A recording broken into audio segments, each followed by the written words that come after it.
கருப்பு கடுவம் பூனை கண்ணும் முன்ன ஓடி வரும் சாம்புராணி வாசனையில்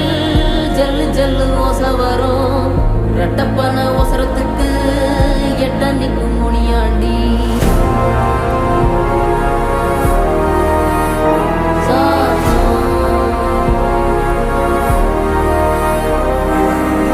மசூதி வாசலில மரண்டோடும் பெருஞ்சாத்தா தேவாலயத்தோரோ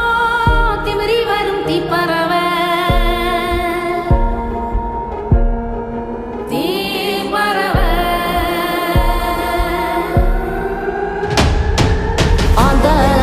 சத்தம் என்ன